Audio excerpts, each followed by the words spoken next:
Assalamualaikum warahmatullahi wabarakatuh. Alhamdulillah kita bisa bertemu kembali dalam kajian statistik matematik dan pada kesempatan kali ini saya akan menjelaskan terkait materi statistik cukup. Oke. Nah, apa itu statistik cukup? Kita langsung saja mulai dari definisi statistik cukup. Oke ya. Kita mulai dari definisi ya, definisi statistik cukup. Oke. Misal X1, X2 sampai Xn merupakan sampel random. Oke ya, sampel random dari variabel random X dengan fungsi densitas probabilitasnya Fx dan parameternya kita sebut aja sembarang aja misalnya theta. Oke ya. Selanjutnya ini fungsinya saya mempunyai suatu fungsi, maka fungsi t sama dengan tt ini fungsi dari x ya. Oke. Merupakan statistik cukup. Oke, statistik cukup bagi theta parameternya jika dipenuhi. Nah, ini yang perlu menjadi perhatian. Jika dipenuhi, di sini saya tulis begini, peluang bersyarat. Jadi X1 sama dengan X1, X2 sama dengan X2, sampai Xn sama dengan Xn ini, dengan syarat T sama dengan fungsi dari X. Nah, tadi sudah disebutkan ya. Oke. Nah, ini apa yang kita sampaikan? Tidak tergantung pada theta. Ini yang perlu menjadi perhatian kita. Oke ya, yang saya kotak ini. Jadi probabilitas bersyaratnya sudah tidak memuat parameter theta, free dari theta. Nah, artinya apa di sini? Untuk memahami ini coba kita tengok ke depan waktu kita belajar probabilitas dasar ya. Jadi sebagai catatan di awal dulu, mungkin masih ingat ya. Jadi misalnya dipunyai A dan B ya. Oke. Merupakan kejadian dari ruang sampel. Oke, ruang sampel S gitu ya. Maka nah ini peluang bersyarat A dengan syarat B, coba masih ingat kan? Peluang bersyarat A dan B adalah peluang A irisan B dibagi B. Nah, masih ingat kan ini waktu kita belajar probabilitas dasar.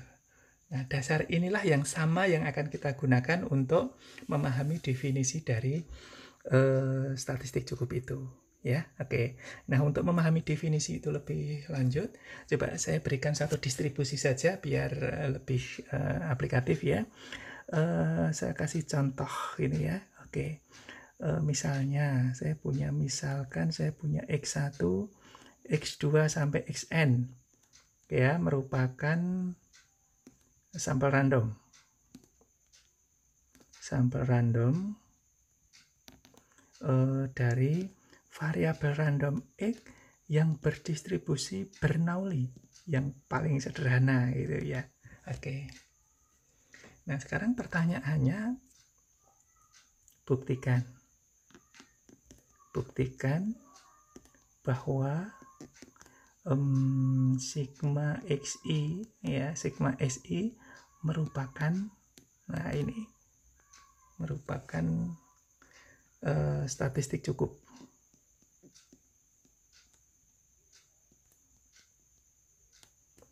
Bagi theta.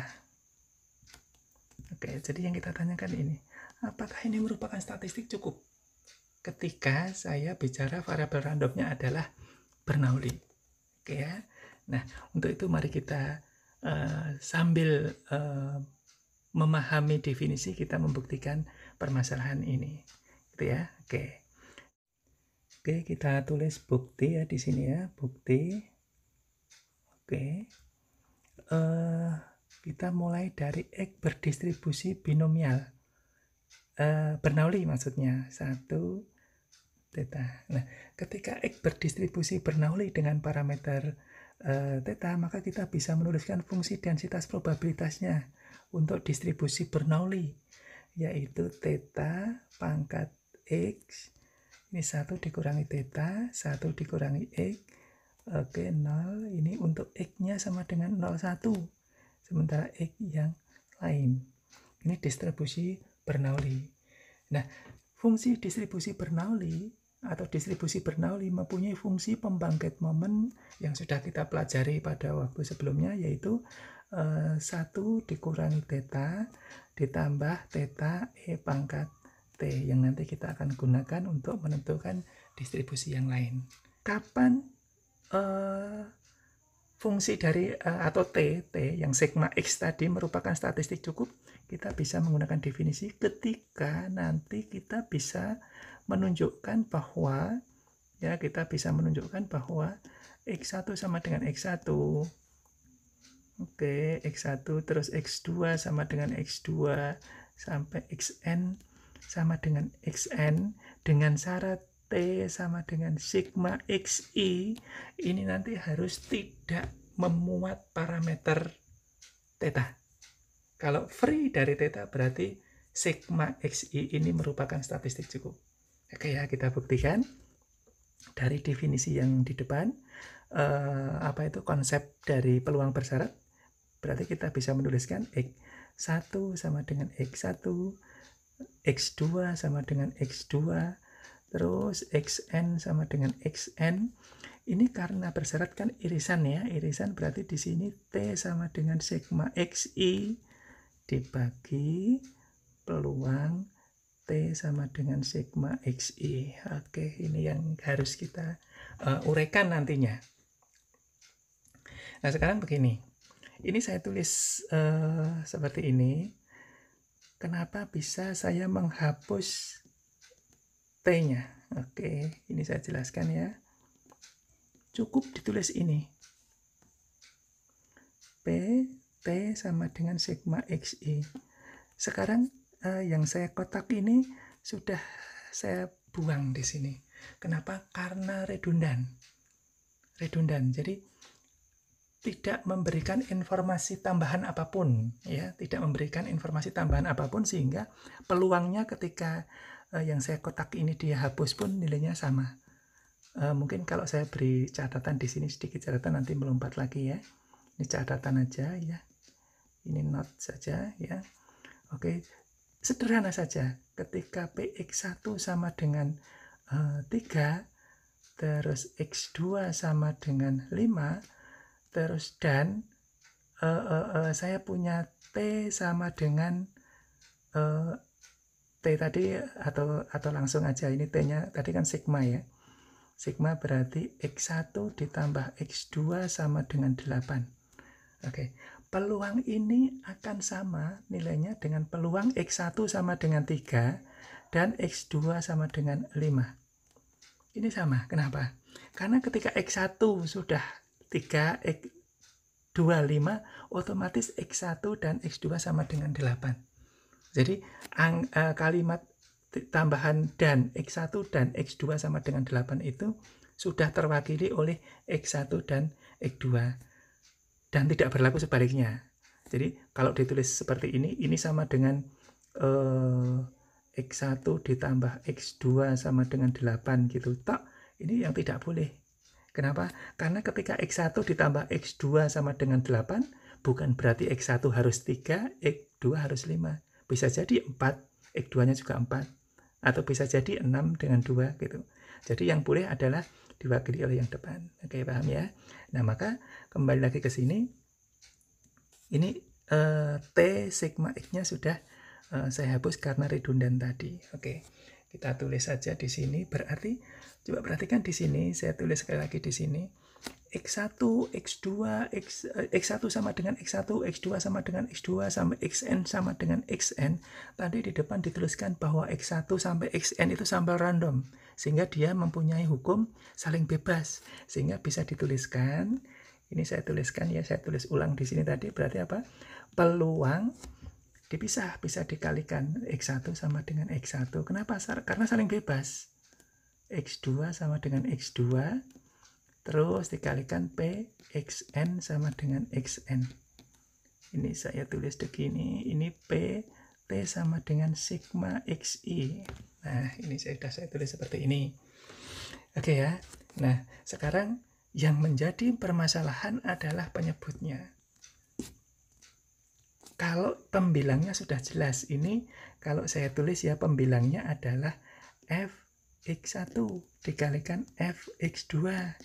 Terus sampai Fxn, ini jelas ya, ini peluang T sama dengan sigma Xi, ini belum bisa kita kerjakan yang penyebutnya, karena apa yang di atas ini sudah jelas, karena X1 sampai Xn distribusinya Bernoulli, jadi tinggal memasukkan saja. Oke, sementara yang penyebut ini masih harus dicari distribusi dari T ini, distribusinya sigma Xi itu apa, sementara Xi nya itu Bernoulli. Maka kita buat aja catatan di sini ya, nanti dilanjutkan di bawahnya catatan lagi bagaimana menentukan distribusi. Jadi kalau X distribusinya Bernoulli 1, theta, oke ya, distribusinya ini tadi sudah saya tulis, maka ini fungsi pembangkit momennya tadi sudah saya tuliskan, apa tadi? 1 dikurangi theta ditambah theta E pangkat T, gini ya. Nah sekarang sigma Xi ini distribusinya apa? Ini yang perlu dicari dulu. Oke ya. Maka untuk mencari ini kita memanfaatkan fungsi pembangkit momen. Jadi pembangkit momen dari sigma Xi ya, T ini sama dengan apa? E T sigma Xi. Oke ya, sama dengan Tx1 dikalikan Tx2 terus Txn. Oke ya, ini sama saja karena ini saling bebas, sama saja ini Tx1 dikalikan Tx2 terus Txn. Ya, karena distribusinya sama semuanya, X1, X2 sampai Xn itu Bernoulli, sama-sama Bernoulli, maka bisa ditulis Tx gini, ini dipangkatkan N. Nah ternyata ini sama dengan apa? Ini fungsi pembangkit momen dari Bernoulli tadi ya, untuk T, tapi ini pangkat N. Nah tadi tinggal memasukkan apa tadi? Fungsi pembangkit momen dari Bernoulli adalah 1 dikurangi theta ditambah theta E pangkat T. Nah, berhubung pangkat N tinggal dipangkatkan N. Sehingga kita bisa menuliskan hasilnya. Oke, ternyata sigma Xi berdistribusi binomial. Oke, dengan parameter theta. Nah, ketika kita sudah mengetahui distribusi dari sigma Xi binomial, maka kita bisa menuliskan fungsi densitas probabilitasnya. Oke, kita tuliskan karena binomial N sigma Xi ini ya. Oke, kombinasi ini berarti theta sigma Xi 1 dikurangi theta N dikurangi sigma Xi. Di sini untuk sigma Xi sama dengan 0, 1, 2 sampai N. Ini 0 untuk sigma Xi yang lain. Nah, sekarang kita sudah memperoleh fungsi densitas probabilitas dari sigma Xi. Nah, kita kembali ke atas saja tadi. Nah, yang kita kotak ini kita tulis ulang. Fx1. Oke, yang di atas tadi kan Fx1 dikalikan Fx2 sampai Fxn. Di sini tadi dituliskan peluang T sama dengan sigma Xi. Oke, nah ini sebenarnya kalau kita bisa menuliskan yang pembilangnya adalah, ini kan X1 sampai Xn itu berdistribusi Bernoulli, berarti theta pangkat X1 1 dikurangi theta 1 dikurangi X1 dikalikan theta X2 1 dikurangi theta pangkat 1 dikurangi X2 terus sampai theta pangkat Xn 1 dikurangi theta pangkat 1 dikurangi Xn. Nah di sini baru dibagi. Nah ini P berarti F sigma XI. Nah sigma XI sudah dituliskan di depan tadi, berarti yuk kalau yang pembilang kita sederhanakan berarti theta pangkat sigma XI ya 1 dikurangi theta pangkat N dikurangi sigma XI. Sementara penyebutnya adalah N sigma XI. Oke, theta pangkat sigma XI 1 dikurangi theta pangkat N dikurangi sigma XI. Oke, ini sudah dibuktikan di depan tadi. Kalau kita lihat menjadi ini sama ya, berarti 1 per N sigma XI. Nah, probabilitas bersyaratnya ternyata hasil akhirnya 1 dibagi kombinasi N sigma XI. Artinya apa? Artinya peluang bersyaratnya PX1 sama dengan X1, X2 sama dengan X2, terus sampai Xn sama dengan Xn, dengan syarat tadi T sama dengan sigma XI, itu tidak memuat parameter, tidak memuat theta.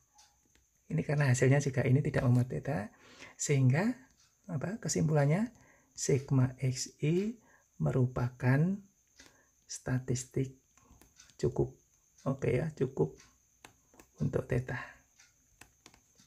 Oke. Nah, demikian definisi dari statistik cukup.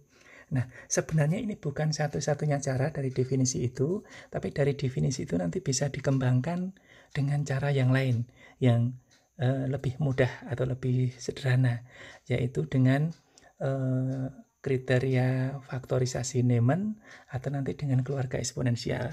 Insya Allah pada video berikutnya akan saya jelaskan bagaimana menentukan statistik cukup dengan cara yang lain tersebut. Oke, saya kira itu mudah-mudahan bermanfaat. Kita tutup. Assalamualaikum warahmatullahi wabarakatuh.